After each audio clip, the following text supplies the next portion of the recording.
Blind man regains sight during wedding, and when he sees the bride's face, no one believes what he does.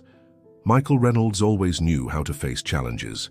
Since he was 16, when retinitis pigmentosa progressed irreversibly, completely taking away his vision, he learned to navigate the world using other senses. Now at 32, he was about to marry Sarah Anderson. What no one knew, not even his bride, was that in recent weeks, after an experimental procedure performed by Dr. Victor Nelson at Memorial Hospital, Michael had begun to perceive small points of light, shadows that danced before his eyes that had remained in darkness for more than 15 years. St. Mary's Church was decorated with arrangements of white lilies and delicate ribbons hanging from the pews. Michael's family, originally from Ohio, occupied the first pews on the left side. Martha, his mother, cried discreetly as she watched her son being led to the altar by his best man. "She's coming," whispered his friend beside him. Michael took a deep breath and, against everything he had planned, removed his dark glasses. He felt light invade his eyes with more intensity. At first it was just a blur, undefined shapes, but as Sarah approached, led by her father, something extraordinary happened. He began to distinguish colors, contours. Sarah's white dress stood out like a luminous spot in the environment. And then when she came closer, Michael saw the impossible. A woman's face, not with complete clarity, but enough to distinguish features, a smile, bright eyes. Dear listener, if you're enjoying the story, please take a moment to like and especially subscribe to the channel. It really helps those of us who are just starting out. Now continuing, a shock ran through his body. For years he had built a mental image of Sarah based on her melodious voice, the delicate touch of her hands, the soft jasmine perfume she always wore. But now, confronted with the visual reality, something inside him trembled. "Michael!" Sarah's voice brought him back to the present moment. "Is everything okay?" He couldn't answer immediately. His hands were shaking when he accepted hers. The priest began the ceremony, but Michael was elsewhere. The confusion in his mind was overwhelming. The image of Sarah that was beginning to form before his eyes was not the same as the one he had built in his imagination during all those years. I need a moment," he murmured, to the astonishment of everyone present. Sarah's eyes widened, in confusion. The guests exchanged concerned looks. Michael felt the world spinning around him. The colors, the shapes, everything was too intense, too different from the world he knew through the absence of light. "What's happening, Michael?" asked Sarah, squeezing his hands. It was at that moment that he made a decision that would change the course of that day and their lives. "Sarah, I can see," he said in a low voice just for her to hear. Her expression completely transformed. A mixture of shock and joy took over her face. "What do you mean?" she asked, incredulous. "Dr. Nelson's treatment, it's working. It started a few weeks ago, but I didn't want to tell anyone. Now I'm seeing you." Sarah's eyes filled with tears. But before she could say anything, Michael continued, "But it's not like I imagined. Nothing is like I imagined. I need time, Sarah. I'm sorry." And then, before the stunned gaze of all present, Michael turned his back and walked toward the exit of the church. David ran after him, while Sarah remained paralyzed at the altar, holding the bouquet of white lilies that was beginning to tremble in her hands. "Michael!" called David, catching up with his friend on the church steps. "What happened in there?" "I can see, David," said Michael with a choked voice. "I'm starting to see, and I don't know how to deal with this." "What do you mean? This is wonderful," exclaimed David, holding his friend's shoulders. "You don't understand. Sarah, she's not how I imagined her. Nothing is how I imagined it. The world I built in my mind during all these years is completely different from what I'm beginning to see now." David was silent for a moment, trying to understand the turmoil of emotions his friend was experiencing. "Mike, that's normal.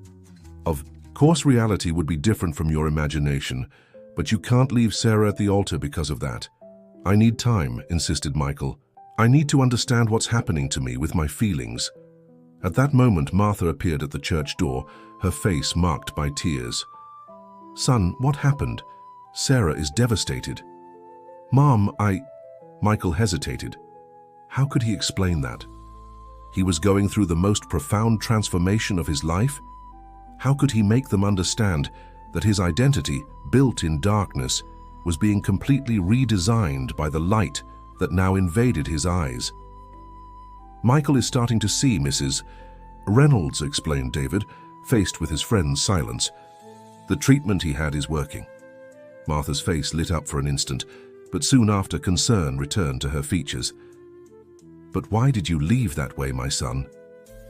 "I don't know how to explain," answered Michael, running his hands over his face. "It's as if I were meeting Sarah for the first time, as if the woman I loved during these years was a different person from the one I'm seeing now." "Michael Reynolds," the firm voice of Mr. Anderson echoed as he descended the church stairs. "What you did to my daughter is unforgivable." Michael felt the weight of the accusation. He knew that his impulsive action had caused pain and embarrassment, but how could he explain the abyss between the world he had known through absence and the world that now began to reveal itself through the presence of light? "I apologize, Mr. Anderson. I know I caused a terrible situation, but I need time." "Time?" the older man snorted. "My daughter waited for you, accepted all the conditions that life with you imposed, and now you say you need time." "Richard, please," intervened Martha. "Michael is going through something extraordinary. He's regaining his sight." Mr. Anderson paused for a moment, absorbing the information. "Is this true?" he asked, addressing Michael directly. "Yes," confirmed Michael. "In recent weeks after treatment with Dr. Nelson, I began to perceive points of light. Today, seeing Sarah entering the church, I was able to distinguish her face for the first time. A heavy silence settled between them. Even Mr. Anderson, with all his rigidity, seemed to understand the magnitude of the situation. "You should have told this to Sarah," he said finally. "She deserved to know." "I know," admitted Michael. "I was afraid of creating false expectations. The doctor always warned that the results could be temporary, incomplete, or even illusory." At that moment, Amanda, Sarah's younger sister, appeared at the church door. "Dad, Sarah is not well.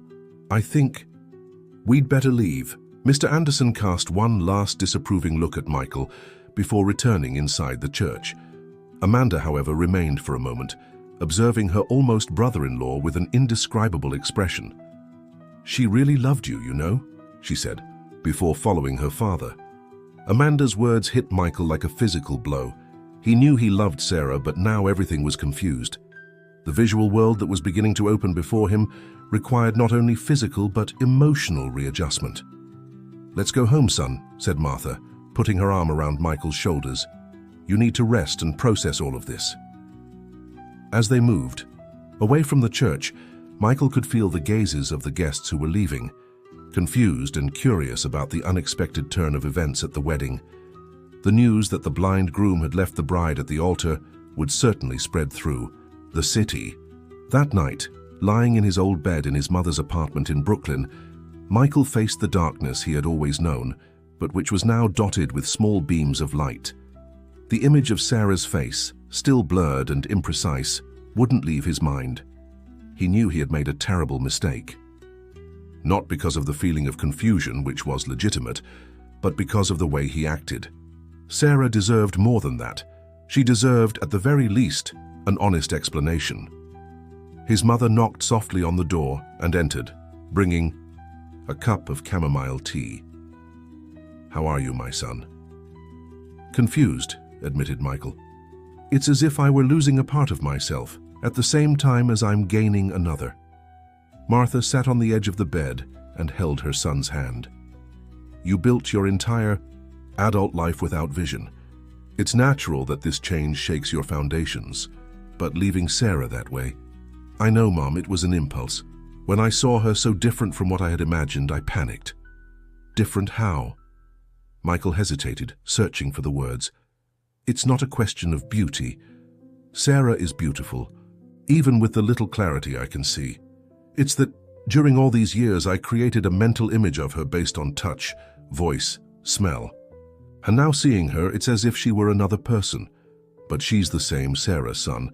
The same woman who loved you unconditionally, who learned Braille to be able to write you love letters, who never minded being your eyes when you went out together. Martha's words weighed on Michael's heart. He knew his mother was right. Behind that face, he was beginning to know, was the same soul that had won him over. "I need to talk to her," said Michael, sitting up in bed. "Tomorrow, son. Today, everyone needs time to process what happened." Michael accepted his mother's advice and tried to sleep, but sleep didn't come easily. For the first time in 15 years, the darkness around him was not absolute, and ironically, this prevented him from finding peace. The next day, Michael decided to seek out Dr. Victor Nelson. He needed to better understand what was happening with his vision and how to deal with the emotional consequences of this transformation. The doctor's office was in a modern building on Fifth Avenue, accompanied by David, who insisted on being by his friend's side in this difficult moment. Michael was received by Dr. Nelson with a mixture of surprise and professional enthusiasm. "Michael, I didn't expect to see you before our scheduled appointment next week," said the doctor, noting that the patient wasn't wearing his usual dark glasses. "Did something happen?" "Doctor, I can see," said Michael without beating around the bush. "It started with small points of light in recent weeks, but yesterday during my wedding, I was able to see my bride's face." The doctor couldn't hide his enthusiasm. "This is extraordinary. The results of stem cell treatment are usually gradual, but you seem to be having an exceptional response." He paused, noticing Michael's tense expression. "But this should be great news. What happened at the wedding?" David exchanged a significant look with Michael, who took a deep breath before explaining, "I panicked. Seeing Sarah, seeing the world. It's all so different from what I imagined. I ended up leaving her at the altar." Dr. Nelson adjusted his glasses and sat across from Michael. "What you're experiencing is a form of sensory shock. Your brain has spent so much time adapted to the absence of visual stimuli that it's now having difficulty integrating this new information into your identity and perception of the world." "Is there a name for this?" asked David. "There isn't a specific medical term for this particular case, but it's similar to what some people experience after surgeries that restore functions lost a long time ago. It's a profound psychological adjustment." Michael ran his hands over his face. "How do I explain this to Sarah? How do I make her understand that it's not a rejection of her, but a confusion within me?" Dr. Nelson thought for a moment before answering. "Honesty is always the best path. Explain exactly what you're feeling without trying to minimize the confusion. And perhaps," he hesitated. "Perhaps what?" encouraged Michael. "Perhaps it would be useful for you to have some sessions with Dr. Lisa Cooper, a psychologist specialized in sensory adaptation.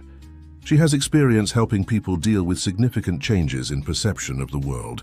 Dear listener, if you're enjoying the story, please take a moment to like and especially subscribe to the channel. It really helps those of us who are just starting out. Now, continuing. Michael accepted the suggestion and, after performing some tests to evaluate the progress of his visual recovery, left the office with a slightly clearer mind. Dr. Nelson confirmed that the recovery of his vision, although still partial, was promising.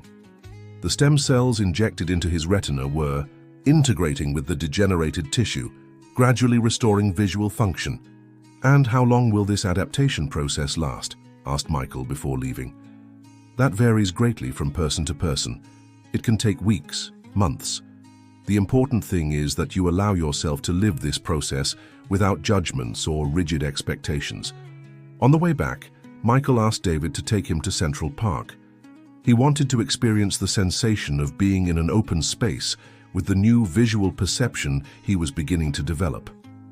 Sitting on a bench facing the lake, David finally verbalized what he had been thinking since the day before. "You need to call her, Mike."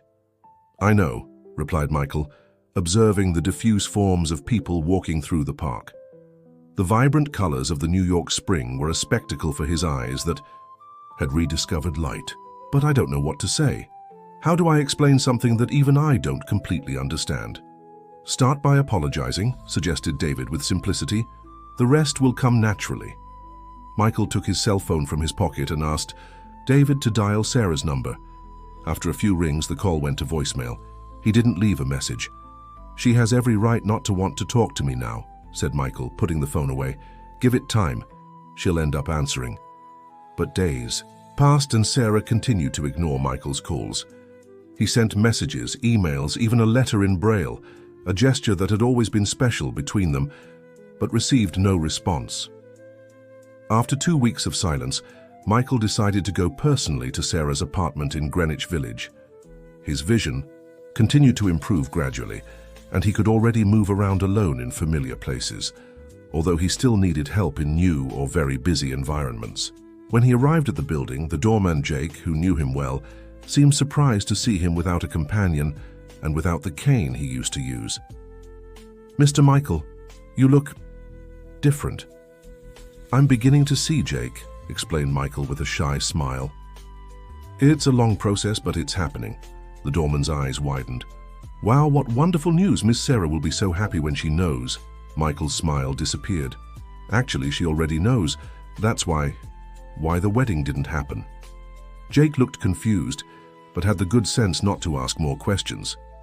"Miss Sarah is at home. Would you like me to announce you?" "Please."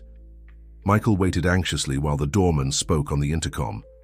After a few moments, Jake returned with an embarrassed expression. "She said she doesn't want to see you, Mr. Michael. I'm sorry." The blow was hard, but not unexpected. Michael thanked the doorman and left the building, feeling defeated.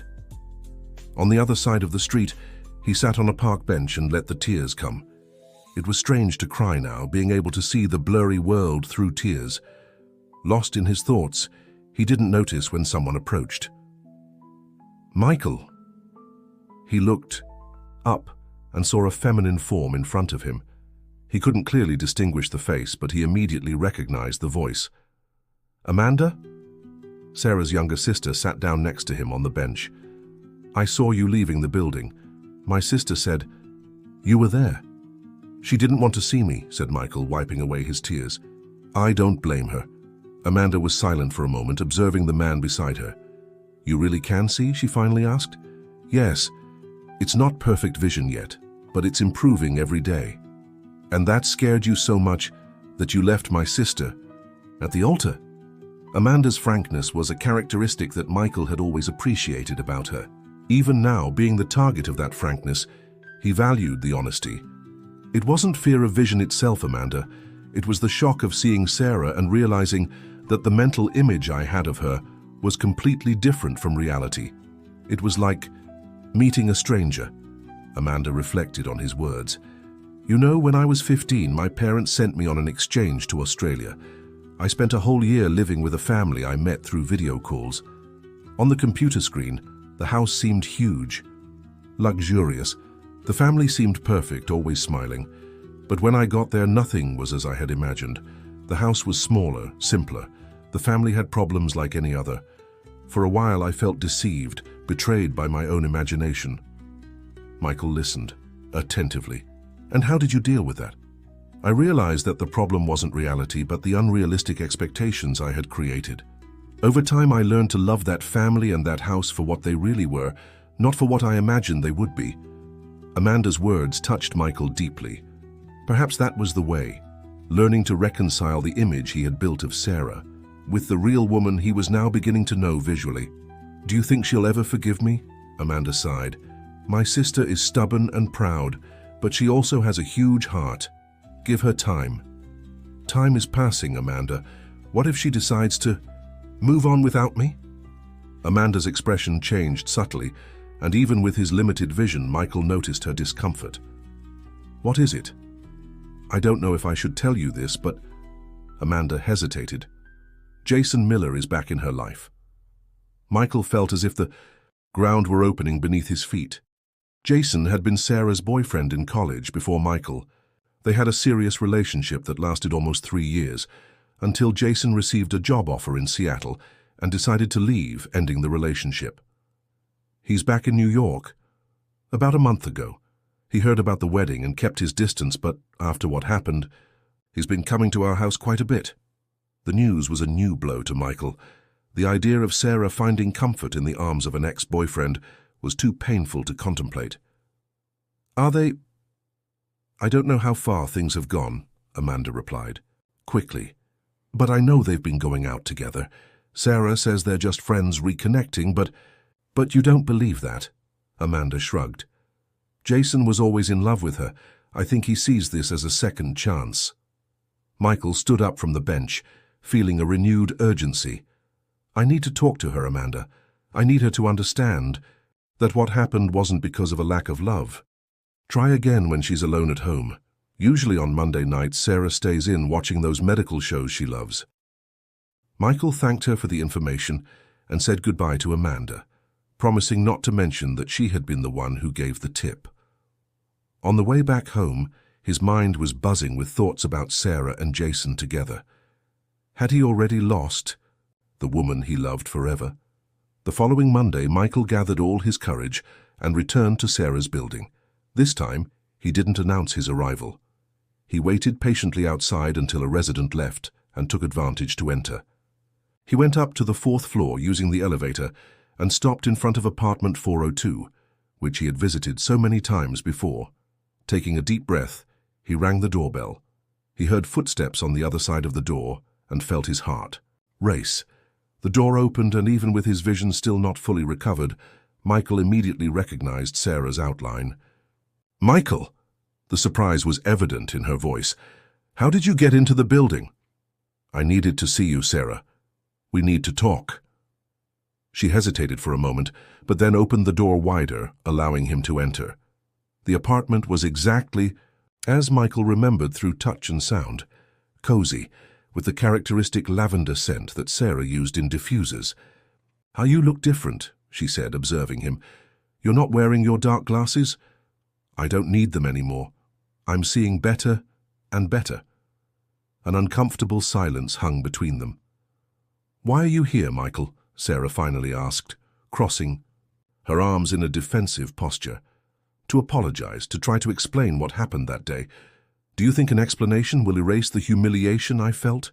Do you have any idea what it was like to go home in a wedding dress, having to explain to everyone that the groom simply gave up at the last minute?" The pain in Sarah's voice was palpable, and Michael felt even worse. "I know I caused terrible harm, Sarah, and I know that maybe you'll never forgive me for it. But I need you to understand that it wasn't because of a lack of love. It was like a culture shock." "Culture shock," she repeated, incredulous.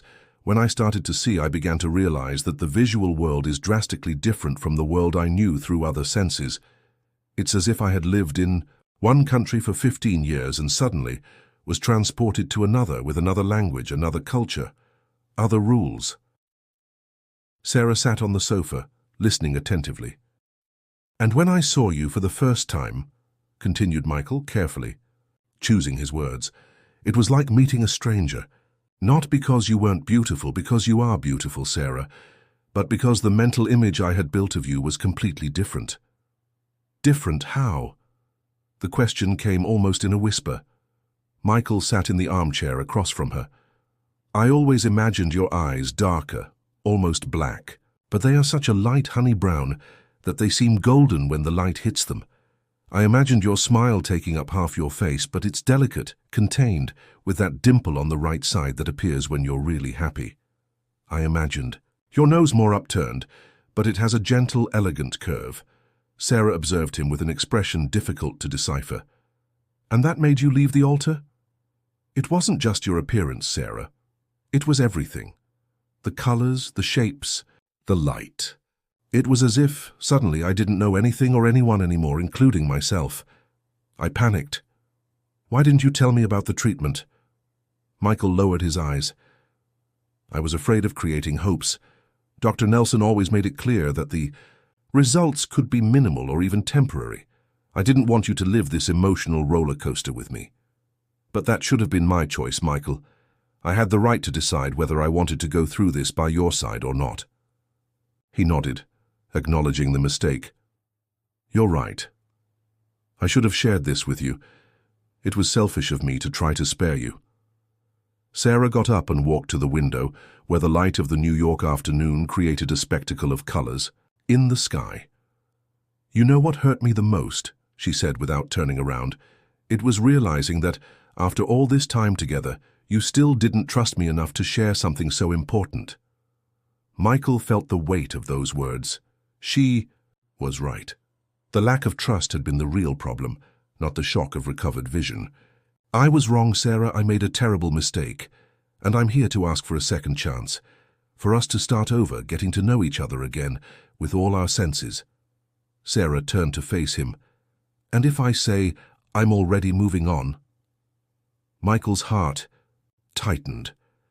Amanda had mentioned Jason, but hearing this directly from Sarah was devastating. "Are you with Jason?" The question came out before he could contain it. Sarah's eyes narrowed. "How do you know about Jason?" "Does it matter?" Michael deflected. "What matters is whether you still feel something for me." Sarah took a deep breath before answering. "Jason has been a friend, a support in this difficult time. He was there when I needed someone the most." "But do you love him?" "I don't know what I feel anymore, Michael. You broke something inside me that day in the church, something that perhaps can't be fixed." Michael stood up and approached, her stopping at a respectful distance. "I understand, and I'll respect your decision, whatever it is. But before you decide, I want to ask you for something." "What?" "Come with me to my next appointment with Dr. Nelson. I want you to better understand what's happening to me, from a medical standpoint. And then, if you still want me out of your life, I'll go away forever." Sarah seemed to consider the proposal for a few moments. "When is the appointment?" "Wednesday afternoon."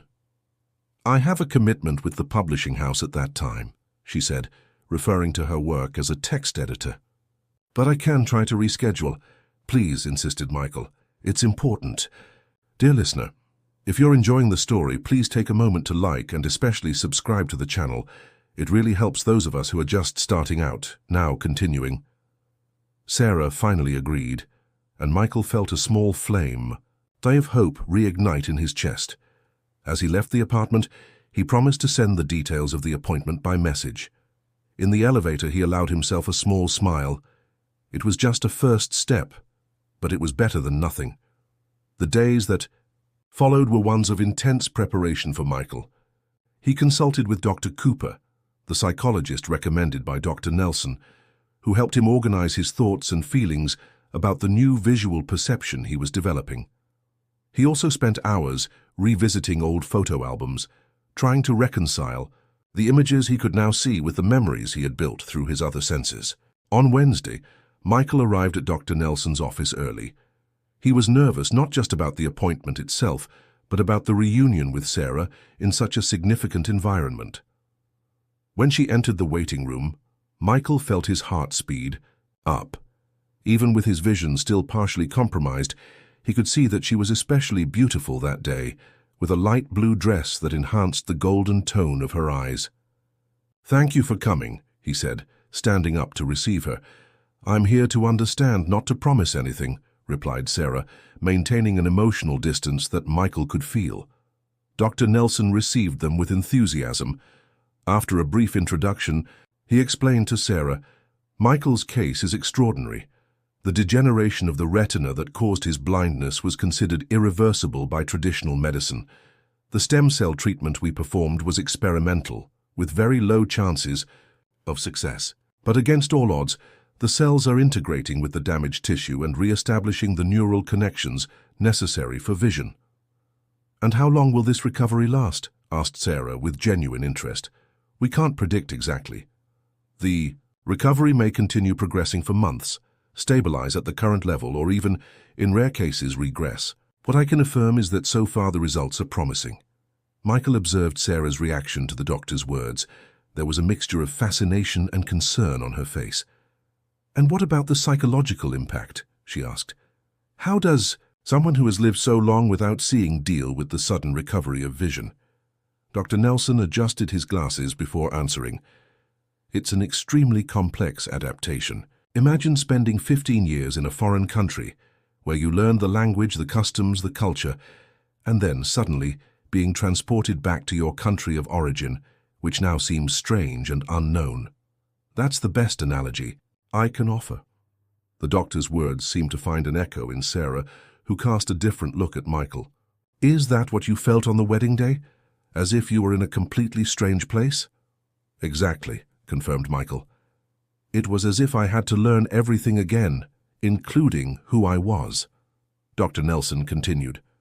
There are documented cases of people who, after regaining sight after long periods of blindness, experienced depression, anxiety, and even identity crises. Some came to wish to return to their previous condition, where they felt safe and familiar. Sarah seemed to absorb that information deeply. "And how is it for you now, Michael?" she asked, with a softness he hadn't heard in weeks. "Each day is a challenge and a discovery. Sometimes I feel exhausted just looking at the world, processing so much visual information. Other times I feel such intense joy seeing a sunset or someone smile that I start to cry." The consultation proceeded with Dr. Nelson, performing a series of tests to evaluate the progress of Michael's visual recovery. Sarah followed everything with attention, asking pertinent questions and showing an interest that went beyond mere courtesy. At the end, the doctor informed them that the recovery continued at a good pace and scheduled the next appointment for 2 weeks later.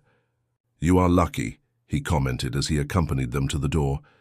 "Cases like Michael's are extremely rare in medicine. It's almost like witnessing a miracle." As they left the office, Michael asked if Sarah would accept having coffee with him.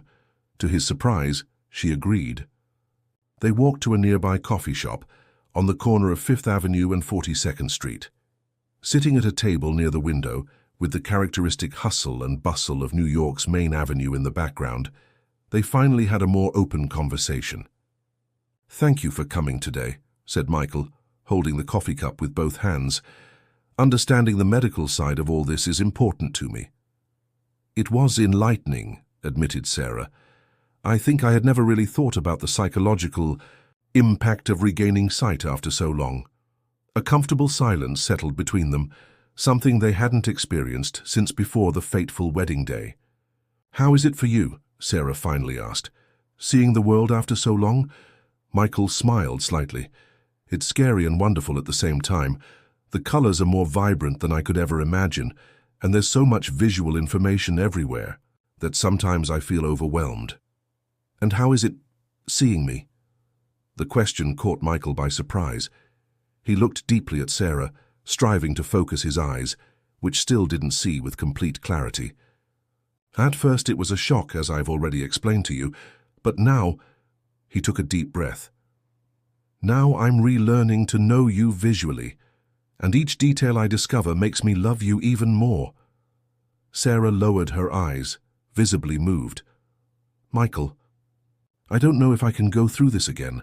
The fear of being abandoned again. I understand, Sarah, and I'm not asking you to decide now. I just ask for the chance to prove that we can rebuild what we had, maybe even something better, deeper."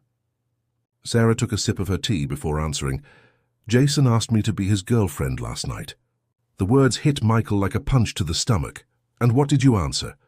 "That I needed to think, that there were still unresolved issues in my life." Michael felt a mixture of relief and apprehension. "Do you still have feelings for him?" Sarah reflected for a moment. "Jason represents security, predictability. He never hurt me like you did. But do you love him?" "I don't know, Michael. I think part of me is still stuck in the past, both with you and with him." Michael took courage and extended his hand across the table in a silent invitation. After a moment of hesitation, Sarah placed her hand on his. "I loved you in darkness, Sarah, and now I'm learning to love you in the light. If you give me this chance, I promise I'll never make you suffer that way again." Tears shone in Sarah's eyes. "I need time, Michael. It's not a simple decision." "I understand," he said, gently squeezing her hand. "Take all the time you need. I'll be here, waiting for you." When they said goodbye at the door of the coffee shop, there was a new lightness between them. Nothing was resolved yet, but the dialogue had been reopened, and that in itself was already a victory. In the weeks that followed, Michael continued his treatment, both medical and psychological. Each day his vision improved a little more, and with that, his ability to integrate the visual world into his identity also progressed. Sarah, for her part, maintained sporadic communication with Michael, usually through text messages. She informed him about important events in her professional life and asked about his medical progress. It was a cautious approach, but sincere. Michael learned from David, who maintained contact with Amanda, that Sarah had asked for more time to respond to Jason's request to be his girlfriend. The executive, recently returned from Seattle, was apparently willing to wait, confident that he would eventually win her heart again.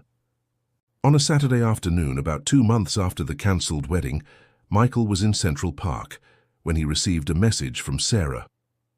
"I'm at the Museum of Modern Art. Would you like to come? I thought it would be interesting for you to experience art with your new vision." Michael's heart raced.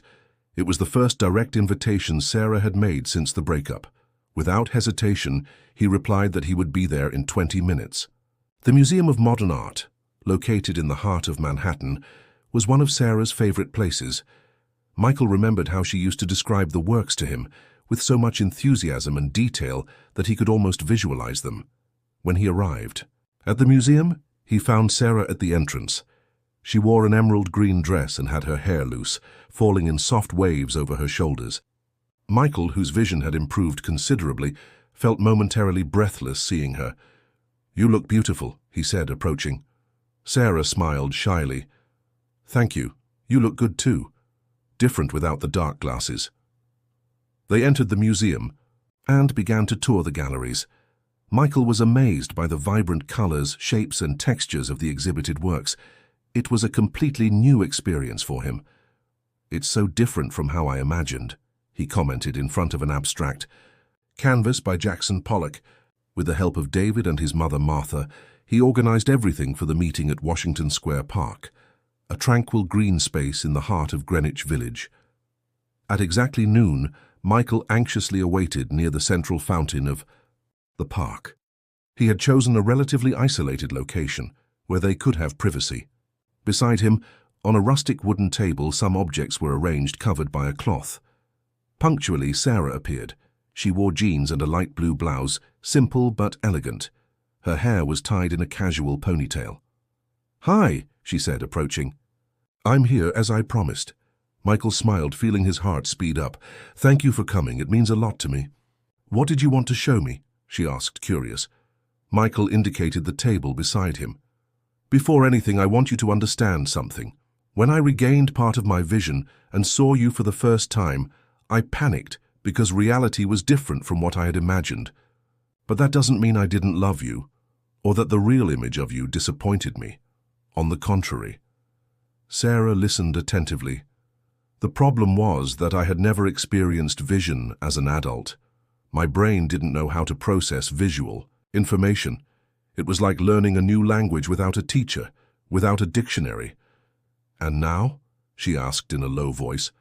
"Now I'm learning to integrate the visual world into my identity. And part of that is reconnecting the Sarah I knew through touch, voice, smell, with the Sarah I can now see."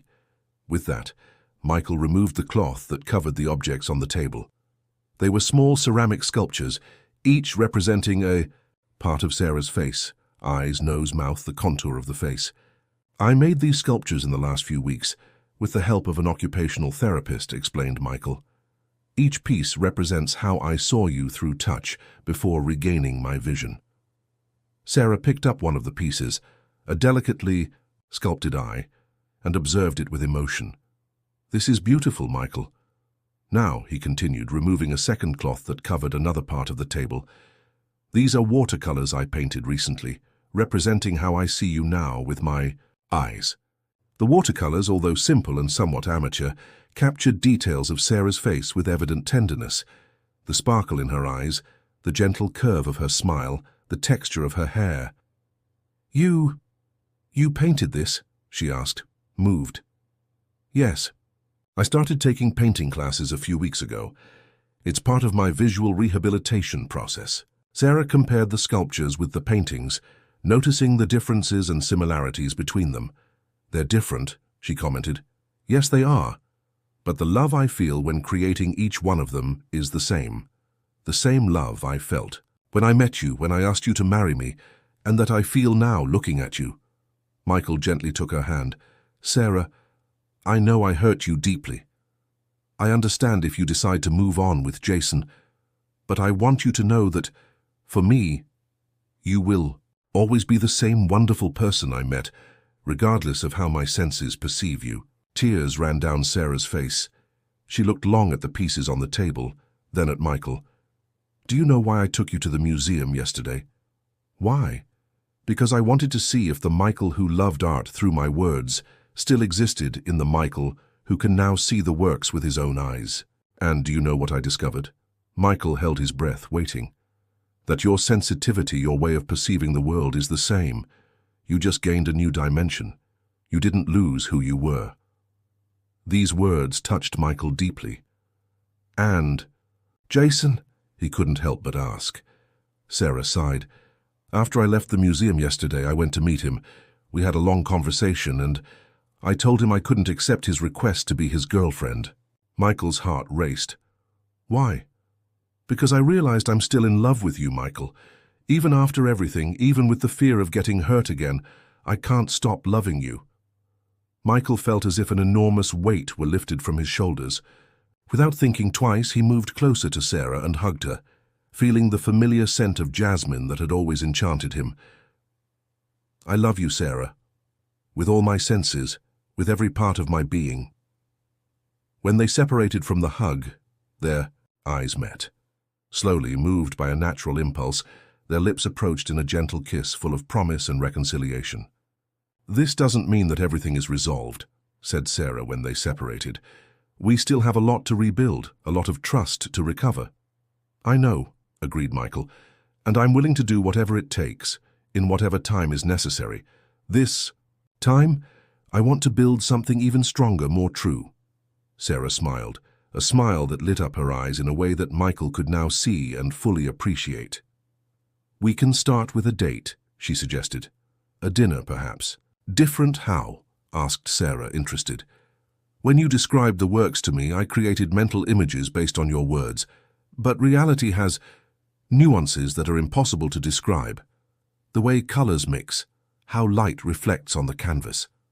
Sarah observed him with a different look, almost nostalgic. "Remember when we came here for the first time? It was almost 2 years ago." "I remember perfectly," replied Michael. "You spent hours describing every detail of Starry Night to me. That's when I realized I was falling in love with you."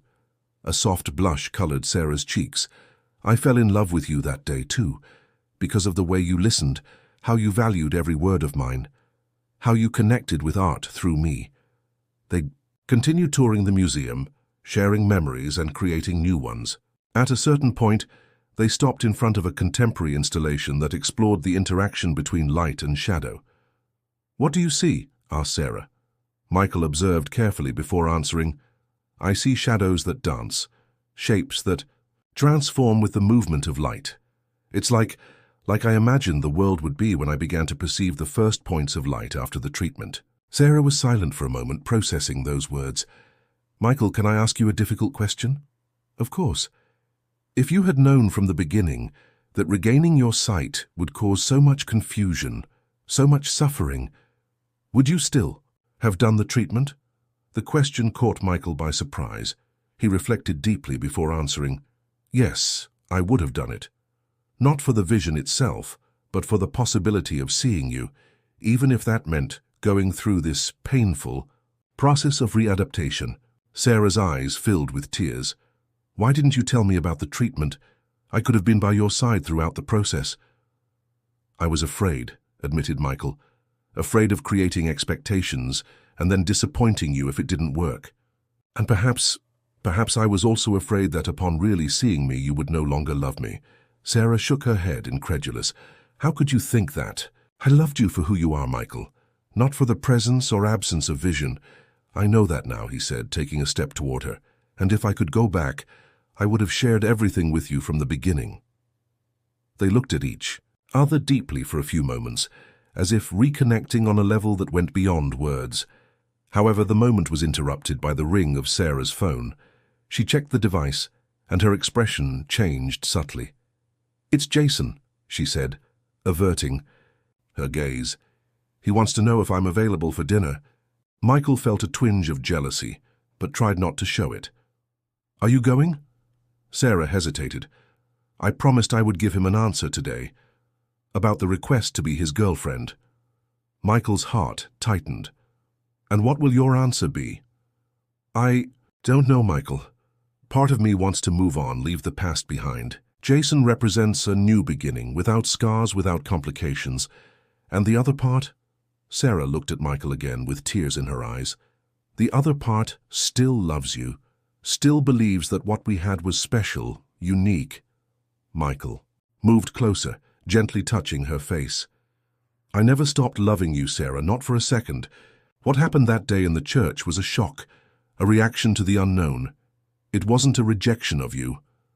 Sarah closed her eyes, feeling his touch. I'm afraid, Michael, afraid of giving myself again and being hurt. I can't promise I'll never hurt you, he said with sincerity, but I can promise that I'll love every part of you every day with every sense I have, and that I'll fight for us always. Sarah's phone rang again. This time she silenced it without checking. I need to go, she said, gently moving away. I need to think. Michael nodded, respecting the space she asked for. I understand, but before you decide anything, I want to show you something important. What? Tomorrow, if you can meet me at Washington Square Park at noon, I promise it will be meaningful. Sarah considered the request for a moment. All right, I'll be there. They said goodbye with a brief hug, loaded with unspoken emotions. Michael watched her leave the museum, feeling a mixture of hope and apprehension.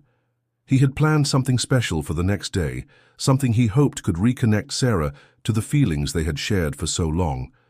Upon returning to his apartment, Michael called David. I need your help, friend. Tomorrow might be my last chance with Sarah. David, always present in important moments, didn't hesitate. Count on me. What do you have in mind? Michael explained his plan in detail. It would be a symbolic gesture, a way to show Sarah that even now that he could see, he still deeply valued the connection they had built when he lived in darkness. The next morning, Michael woke up early and began the preparations, as if we were getting to know each other again. I would love that, replied Michael. How about tomorrow night? Perfect. Before saying goodbye, Michael gave Sarah a small box. What is this? She asked, curious. Open it and see. Inside, the box was a delicate necklace with an eye-shaped pendant, made of silver. It's a symbol, explained Michael, to remember that even when I couldn't see you with my eyes, I saw you with my heart, and that now I can love you with all my senses. Sarah asked him to put the necklace around her neck. The pendant rested gently on her skin, shining under the sunlight.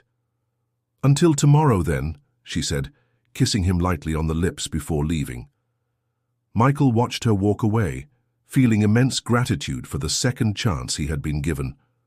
The journey wouldn't be easy, he knew.